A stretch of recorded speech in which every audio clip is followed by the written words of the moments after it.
All right, good morning, Great Oak High School leadership students. This is a continuation, another episode of spending time with our alumni. And it is my wonderful privilege to introduce to you one of our great alumni, Megan Pham, who is now Megan Hellum. Is that correct? It is correct. All right. And so Megan was a 4-year WSB student, and I think I'm just going to go ahead and turn it over to you, Megan. Tell us a little about your journey to Great Oak High School. Yeah, absolutely. So I actually went to Warm Springs Middle School in Marietta, California. I didn't move to Temecula until halfway through my 8th grade year. I'm sure for some of those who were moving into Great Oak, it was the most devastating thing because you don't know anybody. It's a really critical time in your life. And I kind of felt a little bit lost, but I knew that leadership programs, I'd been an ASB avid student since like the 5th grade, that I knew that that was the first thing I wanted to get connected into. So in the end of my 8th grade year, I got in contact and found Skaggs. So scheduled an appointment with him and asked if, I could be involved. I know I was late coming into the program. He'd already interviewed all the freshmen who can come in, but it's something that's part of my identity and something that was so big in my life that I really was passionate about. So getting involved, he allowed me to come in, and I was actually in the upperclassmen class. So I was the only freshman in there. It was such a wild experience, but it actually really shaped my career during Great Oak, and I got to meet so many people, and I feel like that was just my main crew and what I kind of went through during my school time frame. It's crazy to think that I put you in the upper class because that would never happen nowadays. It didn't really happen. I was the only one in there. So I remember feeling like, oh man, I was younger. And actually, one of my neighbors was Christelle Dierick. So she was the treasurer at the time. So that did help to kind of smooth and ease in my time in the upperclassmen. But no, it was definitely a different experience. And I appreciate every single moment of it. And Definitely. that's awesome. So, Megan, tell us a little about what were some of the academic programs that you were involved in, and as well as the activities. What were you really involved with at Great Oak High School? Yeah, absolutely. So, I mean, I did my fair share. Obviously, the IB program is very unique to Great Oak. So I did a few classes in IB. I did some AP classes as well. I wouldn't say I was by no means the smartest kid in school, but I loved activities and involvement. So where I kind of focused my time at Great Oak was within the activities. So I was the sophomore and junior class co-president or WSB. I actually helped to develop Red Wave swag. I'm not sure if you guys still do that, but we've expanded Red Wave immensely my senior year, where I got to lead that effort. Again, CSF, NHS. I was involved with cultural connections with Mrs. Cortez at the time, who was on campus.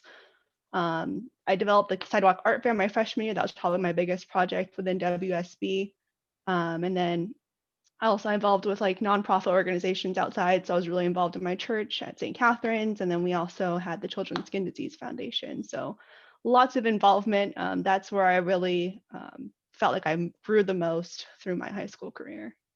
So you really took advantage of everything that Great Oak High School had to offer you.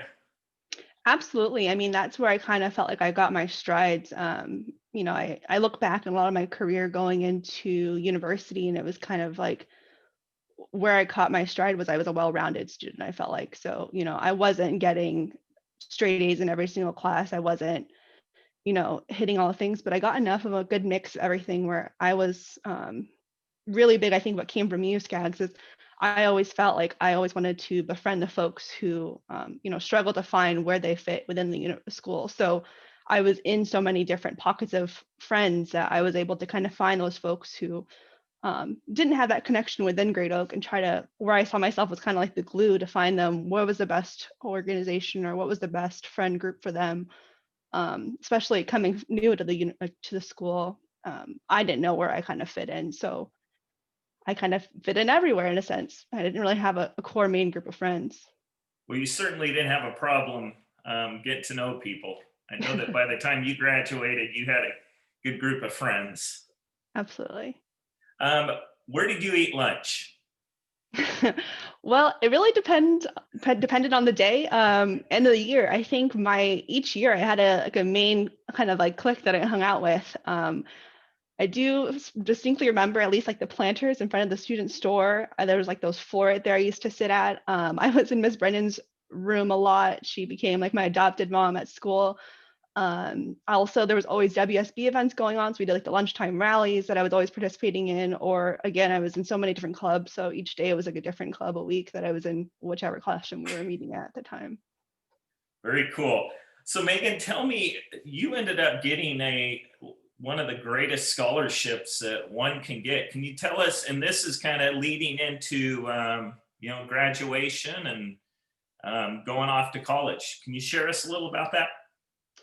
Yeah, absolutely. I was selected as part of the GE Reagan Foundation scholarship my senior year, which was just, I couldn't believe it because across the whole nation, I'm like, really me? Are you sure like you gave it to the right person? Because I just felt like somebody from a small town who couldn't make it through. Again, I mentioned I wasn't the smartest student, but again, I had my involvement and that significantly helped change my trajectory. So I went to the University of Southern California. As most of you probably know, it's a very pricey school that I could not afford at the time. So I had to go look for these scholarships, and that one luckily awarded me with $40,000 through my college career. So it was $10,000 a year. And then later, I also won the GE Buick Foundation Award for those who are interested in engineering or business. And that was $100,000. So that one also helped to significantly reduce. I paid off my student loans by the September after graduation. So the 3 months after I graduated, I had already paid off my student loans just because of these scholarships that really made a difference in my career. What advice would you give to the students about, did you actively seek these scholarships? I did. I worked a lot with Miss Schultz, who was in the Career Center, so she would help me find some scholarships. My sister also is a college consultant in the area, so she helped to, identify what scholarships were available to me. Also within that realm, a lot of the folks who do apply to these scholarships apply to various other ones. So there's the Coca-Cola, there's the Gates Millennium Scholarship. And again, I felt like I wasn't probably the best student out there, but I at least tried for it. And your personality, I think your involvement, it goes a long way. It's not just about academics. It's about what you're passionate about, what you can do to really share what is the mark that you're trying to make on the world. And I think being able to portray that really does make a difference. So just researching online, I think there's a scholarship out there if you're left-handed or if you have red hair. There's lots of fun scholarships out there that help in any way you can go to get to your dream college. Excellent. So you leave Great Oak High School, you attend the USC. What major do you choose, and then how does that, lead you into your profession? Yeah, absolutely.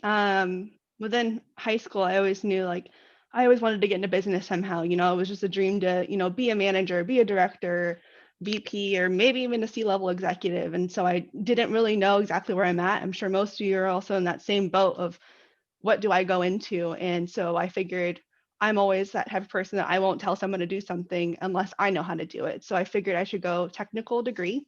I decided to go into computer science, business administration at USC. My freshman year, I failed terribly, and it's the reality. It happens. I could not figure out for my life how to code, and so I was like, I gotta switch gears here. And I found the degree that I absolutely loved. It's industrial and systems engineering, where you're basically looking for the process of efficiency. So you're in every day in any kind of career looking for how do you make a process more lean and have the ability to make it a quicker and efficient process. So with that, I ended up absolutely loving that degree, went through my graduation at USC, and then landed an internship my junior year at Honeywell Aerospace, which led me to my career. And what are you doing for Honeywell now? Yeah, so I started at Honeywell in engineering. So I was a manufacturing engineer. I got selected in to be part of the leadership development program at Honeywell. So it's a rotation program. So it's a 18-month program. You do 3 different jobs for 6 months each. So you kind of get a little flavor of what you're interested in. Upon that, I then got moved into supply chain. So I now lead all deliveries from Honeywell Aerospace to Boeing Defense. So I manage a team of folks who across the nation, or I guess across the globe, we work across some very different nations to get our products delivered to our customer on time. How would you say WSB helped you in your profession today?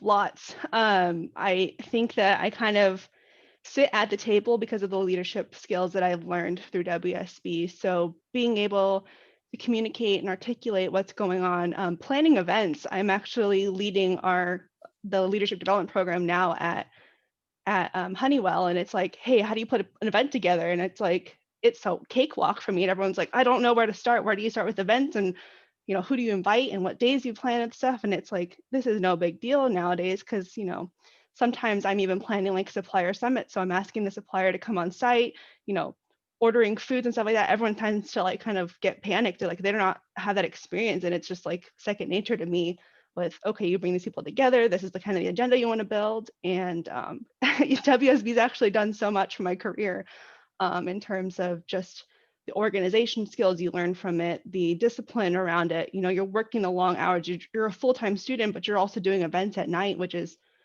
I'm working beyond the 8 hours I need to a day, but it feels like second nature at this point. That's very cool.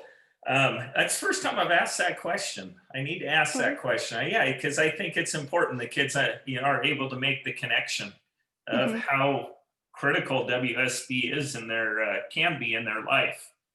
Absolutely. And Um, you learn to talk to so many different folks as well. So when you get into your career, I'm sorry to cut you off. When you get into your career, there's just so many different diverse groups, different age groups. I'm at a Honeywell Aerospace. A majority of the folks are, at least 50s and 40-year-old folks that I'm working with. And you gain those connections talking to vendors when you're trying to plan prom or you're trying to do these things. It's the same thing for me. I'm working with suppliers, I'm working with customers, and I'm presenting the same way I would as I was a WSB student. That's crazy to think. Here you are, this late 20s, mid 20s, and you're have a team where people in their 40s and 50s. So Yeah, definitely. it's crazy. Um, Quickly tell us about your personal life. You've graduated from Great Oak High School and you met the love of your life.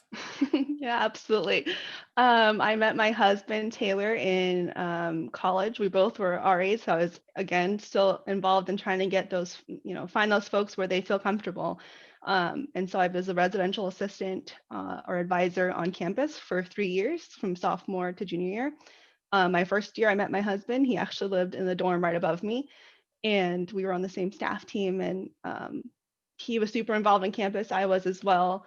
And I was like, oh, this is just going to be a little fling. And 7 years later, here we are, we're married, and we're absolutely living life. He just started his own company, so we're both kind of just taking big leaps in our careers right now and focusing on that.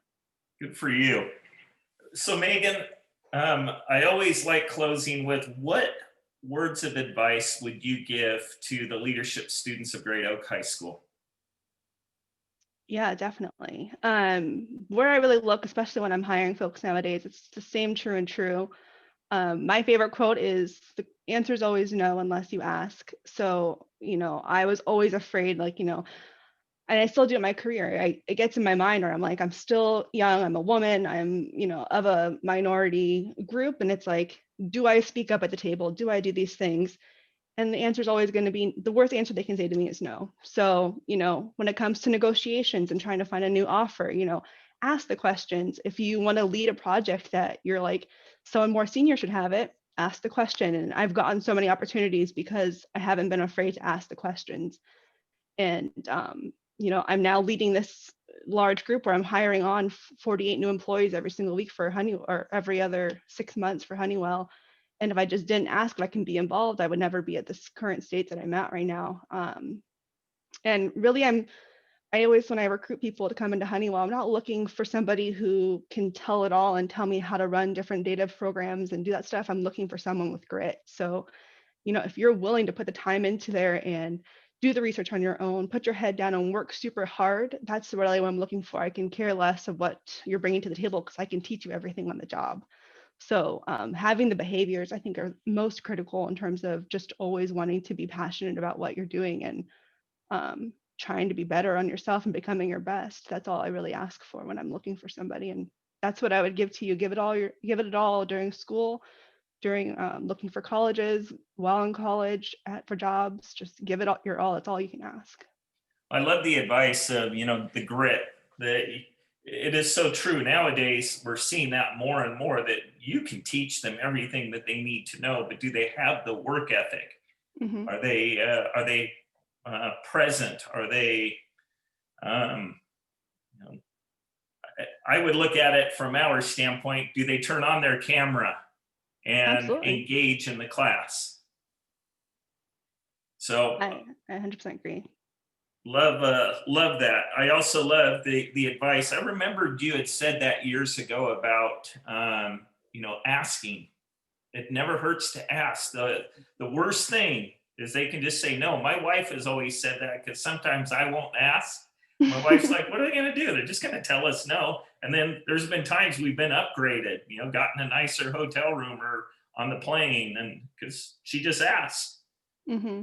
So And great it's always a advice. nervous feeling, but you gotta do it, and it usually ends up working out. You have nothing to lose. Absolutely. Well, Megan, it has been a great pleasure having the chance to catch up, and for you to share your wisdom.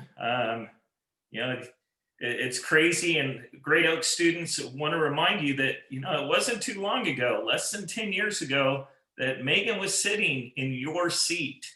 She was just a student, and here she is now, a professional female making a difference in the world, and um, enjoying her job and life. And so, just a reminder that life goes quickly, and take advantage of all the opportunities. Likewise. And I'm opening this up while I'm still recording. If any of you are interested in talking or just need some more mentorship and help, I'm happy. I will let Skaggs provide my contact information to you. I know it's a weird time right now, especially for anybody out there. So if you need anything, feel free to reach out. I'm always happy to help.